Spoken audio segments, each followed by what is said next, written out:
I'll never forget when I was on the big Marvel movie set in London for Black Widow, which was a big female-led blockbuster film in the big MCU franchise, right? Starring Scarlett Johansson. And I interviewed Scarlett Johansson on set with a group, like an intimate group of a couple other reporters. And I'll never forget it. She told the story of her sort of evolution in Marvel when she was first introduced in Iron Man. She even joked about it, how she was almost like this sex object, sexy little thing that Robert Downey Jr. characters even has a line, right? That says something to the effect of like, oh, I'd like that for lunch, you know? And then obviously as she progressed, she's kind of, you know, both in her personal real life and, you know, life imitating art and, you know, in film, sort of evolved into this kind of like badass, standalone, powerful woman who's now holding her own film, right? Both as Scarlett Johansson and Black Widow. And she even says, you know, she wasn't disgruntled about it or upset. She said, at the time, you know, when you're in your 20s and you like the attention and you take it as a compliment, you're feeling like a hot little thing, you know, but I've evolved, I've grown, you know, I'm a mom now, I'm more into my womanhood now, right? All these things. It was so genuine, so real. I feel like so many of us can relate to that, right? Of course, it's like attention from being in your early 20s, mid 20s to later on. There are different things, right? And that's okay. But I'll never forget how the media took this story and ran with it as if she was some sort of victim, as the medium loves to do, as if she was so exploited by Marvel in the beginning and how, you know, this woe is me sort of sob story.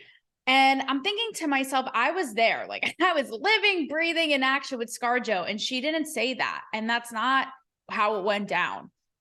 And that's how they portrayed her, right? So it's crazy to see how all of this continues to be the media's favorite hobby. I'm watching The Idol play out. I'm watching even what happened with Rachel Bilson play out. All of these things, and again, how the media takes it and runs with it and puts their own spin on it. And it just makes me think, all of these years, who would have thought, right?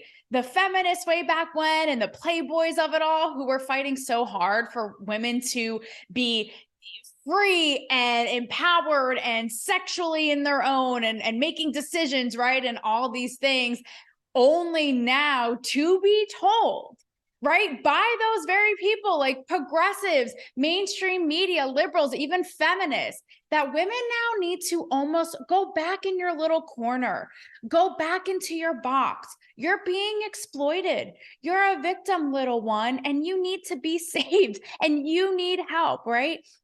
Again, you're this fragile little dandelion that needs protecting. And it's so wild to me, and it needs to stop. Not only because y'all are actually becoming like the uptight conservatives you make fun of, right? For boxing women in and having this prudish, moralistic view of what women should be. But I think, and I predict that the backlash, if you're going to keep painting women in this way and almost spoon feeding their narrative and making them small and putting them in that victimhood role, the backlash ain't gonna be pretty. Mark my words here now, y'all aren't gonna like it, okay? Nostradamus 2.0 in the house of Cancel Me Baby today. So let's kick it all off with Rachel Bilson, who was an actress who was on the OC. Oddly enough, I had invited Rachel to come on Cancel Me Baby to talk about all this and air it out, girl. And, you know, her peeps cock block me, straight up clothesline me, you know, like a linebacker, and it's okay. It happens. But, you know, they'll rue the day. And maybe it'll still happen. Rachel, this goes out to you, okay? Like, come on, girl, nothing to be scared of. But she got a lot of flack because she is very unfiltered, and she was on her podcast, or she was on a podcast, saying that she in bed just likes to be effing manhandled. Now, I will say the caveat of this was saying that she likes to be manhandled in missionary positions. So to me, that math ain't mathing. Like, I don't know what kind of acrobatic shit may or may not be going down there to be manhandled in missionary. Seems to me like an oxymoron of the times, but I digress, right? She's here for it. She's enjoying it. She's in the moment. Now, a lot of women can relate to this. Who doesn't like to be manhandled?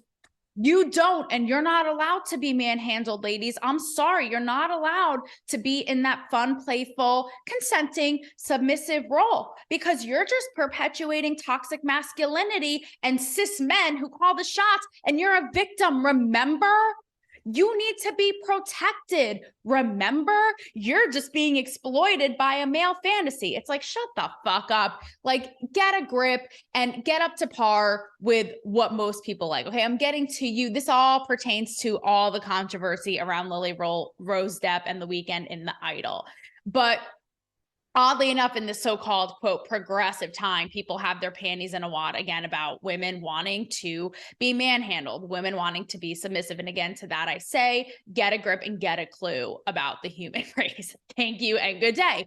So what happens? But she ends up losing one of her jobs.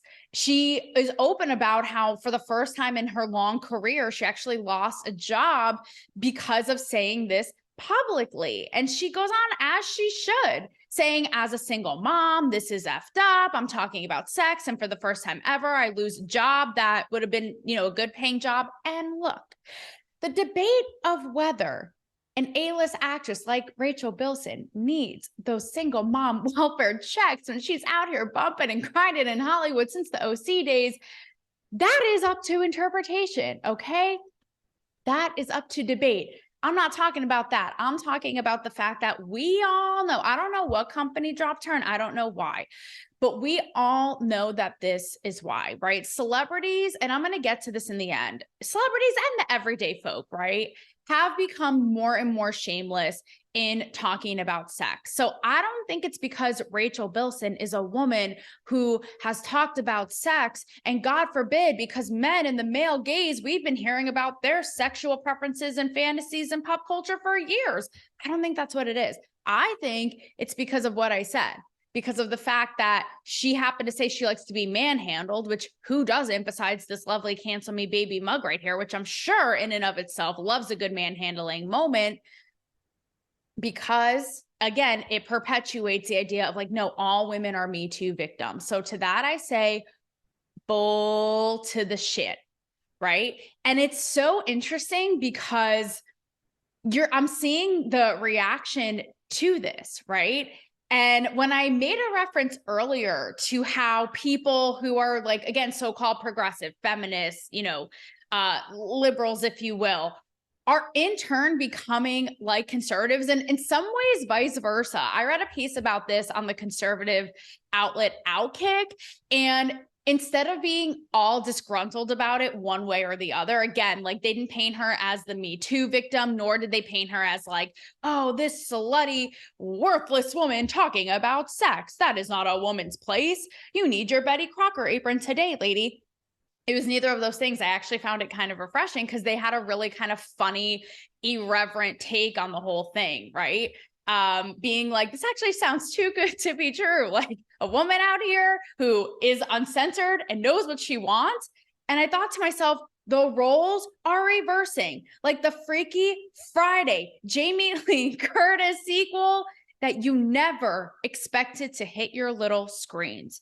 So that was what was really interesting to me about the whole Rachel Bilson thing. It's like, again, if women are honest and they're stepping in their power and they're saying what they want sexually, can you all stop policing it? No one asked. It's not cute. Pull the sticks up your assholes and let's move on with our day, and take those sticks, if you're so uptight about this and about the Idol, which I'm about to get to, maybe take that stick and put it in places that you may need to loosen you up, people. I'm just saying it might be able to do you good, Don't be so stiff, if you know what I mean. So yes, stop shutting women up when they say their sexual preference that may be inconvenient to your social, political, virtue signal agenda. Thanks. Speaking of, right on time is The Idol. So this HBO show, it's backed by The Weeknd. People are losing their goddamn minds. And again, I'm sitting here perplexed, being like, get a hobby, get a life. So, and people argue too, is the show, almost a parody because it's so silly sometimes and over the top, but in all of its kitschiness and all of its shamelessness, I don't even give a shit. I am here for the ride because I love how it is so shameless. And in Cancel Me Baby style, I love how it is politically incorrect and it doesn't give a shit. And I love my panties. They love seeing everyone get so uptight about it. It's both things as I'm sitting here going, you people need to get a grip. But on the other end going, I love this because I love seeing you all get riled up. So the idol Lily-Rose Depp plays a pop star. It's like Euphoria. It's the same creator. It's like Euphoria on steroids. It's in Hollywood. She plays this pop star Britney Spears-esque character, but in our time. And The Weeknd plays this like greasy, grimy club owner who is her love interest, right? Like, I'm not here to debate the legitimacy of his really greasy rat tail and who on God's green earth made that creative choice. That is a podcast and that is a debate for another day, my friends. But I want to talk about the substance of the show and why I really like it. So say the opening scene, right? In the opening scene, you see Jocelyn, Lily-Rose Depp's character, which, by the way, if you had any questions or comments or concerns or needed clarification, Lily-Rose Depp is sex goddess body, okay? And you can tell she's actually very much worked for it. It's toned, it's lean. She's got that bubble butt. She's showing the under boob, which we're going to get to. Sex goddess body. Let the church sing amen. So in the opening scene, she's doing a photo shoot and she has this robe on and she's in her own Los Angeles Hollywood mansion. Obviously has this whole entourage around her, right? And cut to a few minutes in and she starts kind of taking the robe off and posing topless for this photo shoot. I believe it's for her character's new album. And she is willing. She is in control. She's like, let's do this shit. And they stop her on set because they're like, nope, this wasn't in the agreement. We need explicit line by line permission in the contract, what they call a writer, that she is going to be showing her breasts. Meanwhile, her whole team is like, does this look like somebody who is vulnerable and not empowered? Like, because the people on set arguing this, that they need this line by line, right, is because, and it makes fun of almost the swing of Me Too and how far it's gone the other way of like intimacy coordinators and needing all these things. And the guy on set says, again, trying to put women in their little place, says, even though she's in this position of power and privilege, she's still very vulnerable and being exploited. And so we need this line by line. And again, everyone's like, she's out here killing it. Like, she's out here crushing it and she is here to be seen. Like Sports Illustrated, you tried, baby. And so it's so interesting because, again, it makes you think, like, where do you even get off? Like, number one, like I said, does this look like somebody who's vulnerable? And number two, here's a woman who's fully stepped into her power and her sexuality and owning it. And they're going the other way, being like, no, you can't do that. So like I said, the OG feminists, the Hugh Hefners, they are reeling, they are rolling, they are not getting jiggy with it in their graves. Again, because of the long, hard-earned fight for women to freely express themselves after years of being put in a box. And then you cut to something like this, there is a line that says it perfectly. When all of this is going down and everybody on her team is baffled, the guy on set says, no, this is actually quite progressive. And it's like, right, who would have thought, right? Having all of these guardrails and telling women to stop or slow down or that they shouldn't really show that is actually progressive when the woman is over here trying to fearlessly own her shit. Like, what? And I'm not saying too, because this is not to be misconstrued with the other elements of her character that the show portrays, right?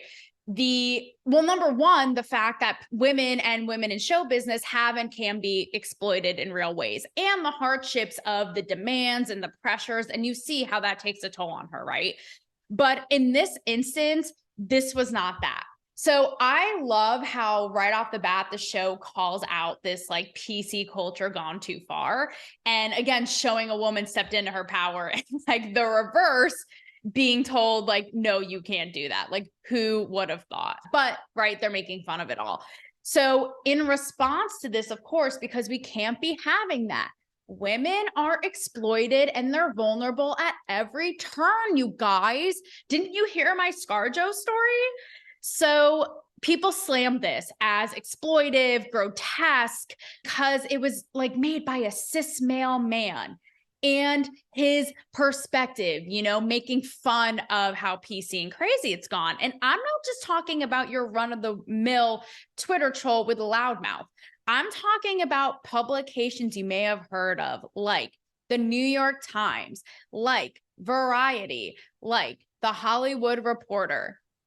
Again, who are going to go so far and off the pilot alone, slam this whole thing as just grotesque and exploiting Lily-Rose Depp, which gets even better because we haven't even got into the actual sex scene, right? And Lily-Rose Depp herself has responded to all of this, which is so wild because it is truly life imitating art.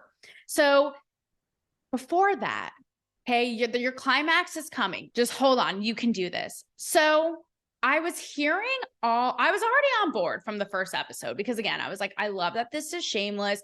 I don't care that the Weeknd's Rattail is coming out of my TV screen and taking over my living room like the little girl in the ring. I don't even care. Like, I'm just here for how this show is going there. So after the pilot, episode 2 rolls around and I'm hearing all of this hoopla about the sex scenes. And I'm thinking to myself, I was watching it last night like a nail biter, bracing myself. I was like, is 32-year-old me even prepared for this? I don't know. I've seen some stuff. Like I've been in Playboy myself. I've seen 50 Shades of Grey. We're going to get to that. Which is shaking, by the way, which I actually thought. But like, how crazy could it be? Like, I've seen porn in my day. I've seen some crazy stuff out there. I've done some Google searches. Like, what have my virgin eyes not seen? Because everyone's losing their minds, right, over these sex scenes.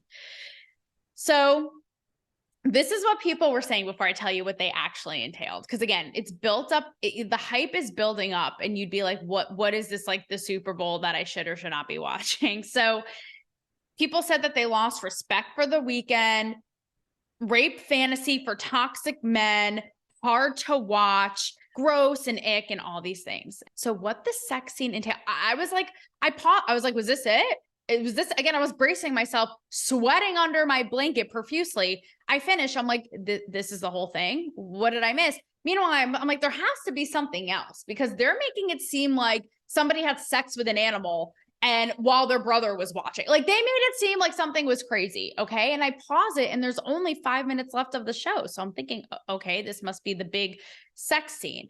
So here's why people were losing their minds. And here you get into their characters' dynamics a little bit. He really kind of plays the dominant role and she is in the submissive role. A la Rachel Bilson, our friend who we just visited, I watched this scene and I was thinking, this is so hot. Like, if this is not hot to you as a woman, are you well? Do you have eyes and ears? It was so hot. He just really takes control. And again, like the photo shoot, she is here for the ride. She consents and feels really liberated and free by it because in a way that I've hinted that I relate to her character as a creative. She is someone that's what's so interesting. In the beginning, she's like all empowered. And again, in the photo shoot scene, like, let me do this, like standing in my power with confidence and not even flinching. And then in the end of the first episode, she's second guessing everything. She's second guessing her new music.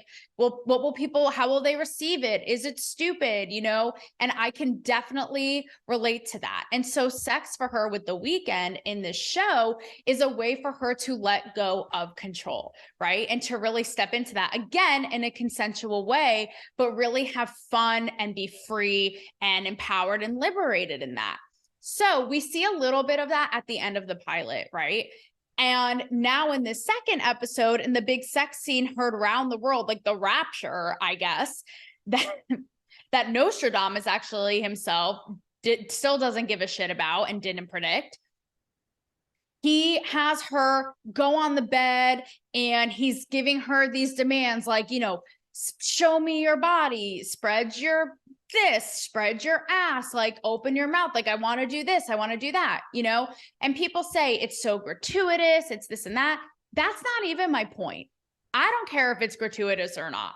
Again, I'm personally here for the shamelessness of it, but I don't care if it's gratuitous or not. That's not the point. The point is that people took such issue with the dominant submissive role. Like, he even goes so far as to say, like, you know, I'm going to have you like suffocate on my cock and all this stuff. Right. And she is just like feeling it. She is into it. She shows up for it and like really wants it. Right. And like I said, almost like 50 Shades of Grey is so freed by it. And again, this is where people need to slow their roll. Number one, because as a woman who has really been on my own personal, I've alluded to it a little bit here and there on the show, but my own personal outward, you know, physical sexual journey, but behind closed doors too. No, I ain't gonna divulge too much, but I will say, as someone, again, who is a control freak, who's always on, have loved and been so freed by and empowered by stepping into that submissive role. And the thing is, again, it's because we've gone so PC. Forget saying like, again, like a Rattail Bilson, like, I want to be manhandled and, you know, tossed around and all that, which is super hot. But even the idea, like when he says like, you're going to choke on my cock or this or that, it's like the idea of being kind of like the sex object or the sex toy and like being dominated, so to speak. I think that that is so hot. I don't care if you think his lines have no business on the northern continental US.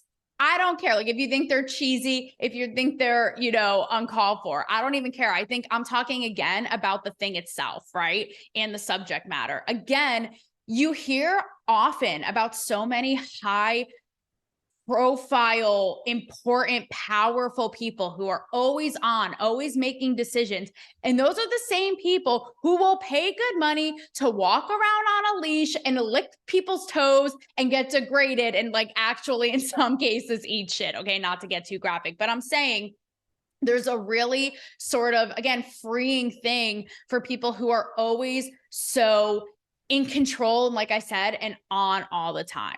And I myself, not in the specificity of the last things I just lined up, so to speak, but I myself have found such release of control and power in stepping into that myself privately. Okay, not to get you all excited here on Cancel Me Baby on this day. But the reason that I say it's life imitating art is because, again, in the story, the character is completely willing. Now, people like New York Times, what have you, will write it off as this is just a cis male rape fantasy. And again, as if the woman has no say and is weak, literally will say, and the woman just goes back for more because she thinks it'll help her music.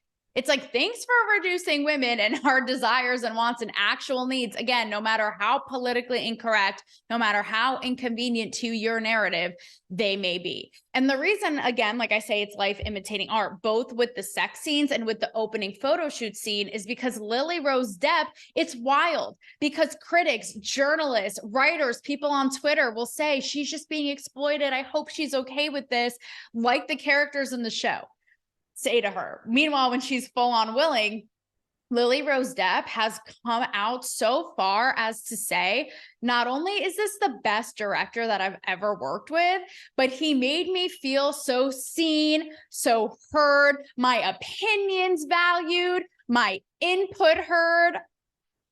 What is this, right? Like, where's the lie? Like the tale of two worlds. But it's like, no, to the general public, that wasn't your experience, sweetheart, but that was a sweet little amnesia lap of judgment you had there. It's like, come again and again.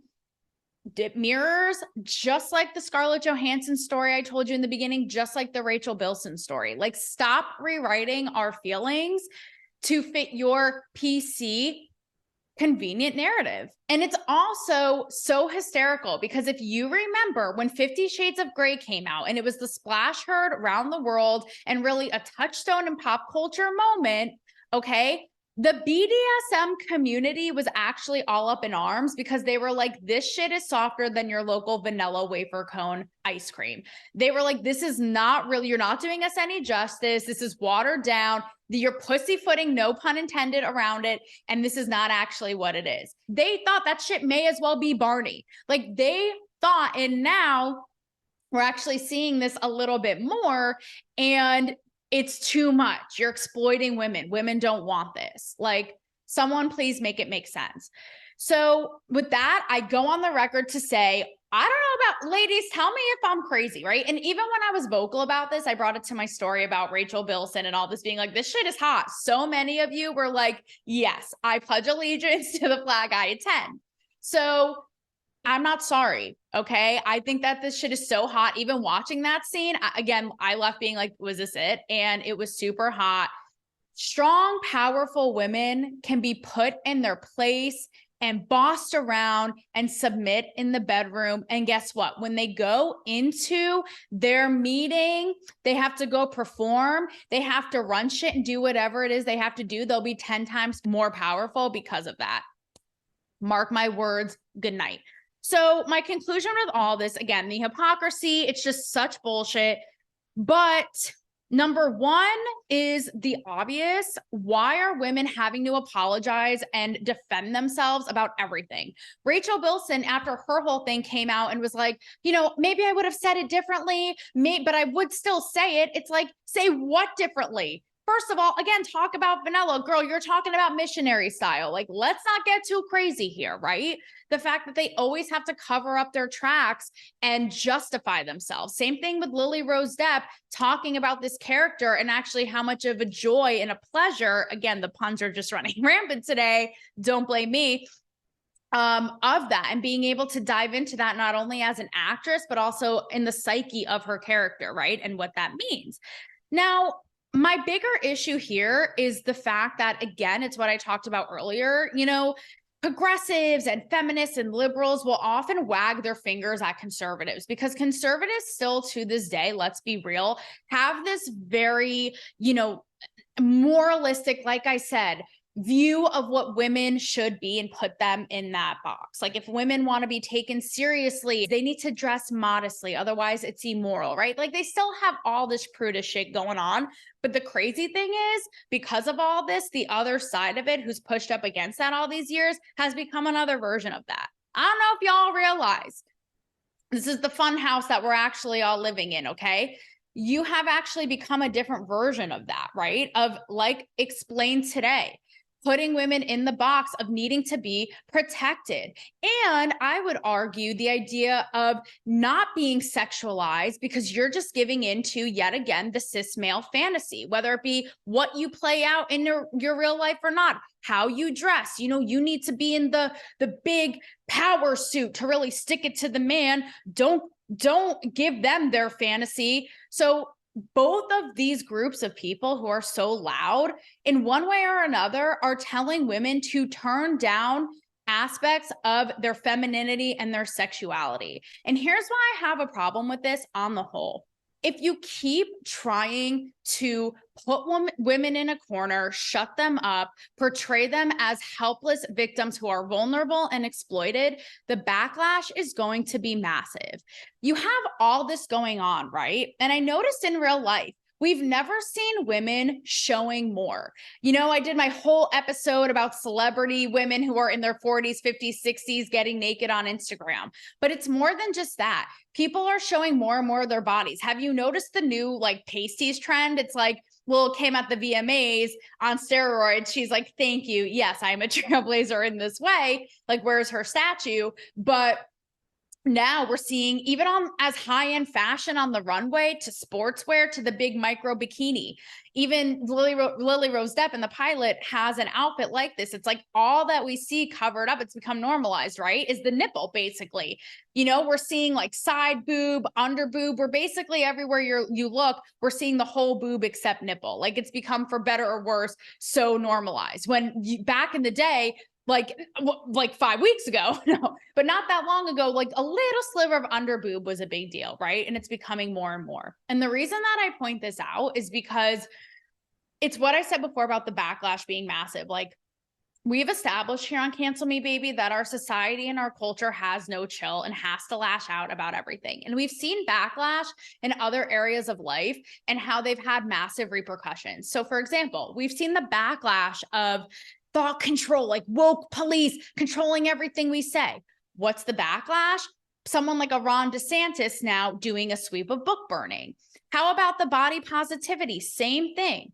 For years, it's true. Maybe there's been, an unrealistic standard of how women and people have to look. So what's the backlash of that is now the sweep of acceptance and body positivity, exactly as I am, or you're wrong and you're bad, right? No matter how toxic, extreme, or unhealthy that may be, right? That's been the extreme backlash to that. And mark my words, we're already seeing it happen a little bit. If we keep, like I said, silencing women, boxing them up, making them apologize, they are going to lash out more than ever and be so sexualized and so in your face and so don't tell me what to fucking do that I'm afraid it's almost going to be too much. It's almost going to be too much. It's a part of us, but it may not be all of us. And I don't want to see women over the top, sexualized, rubbing it in your face all day long, all the time. So for all of you in this brigade and so-called supporting women and all of their power and their rights, how about you actually shut the fuck up? And when a woman talks or performs her art, you actually listen and don't try to dictate the righteous way to be a woman for her. Thanks.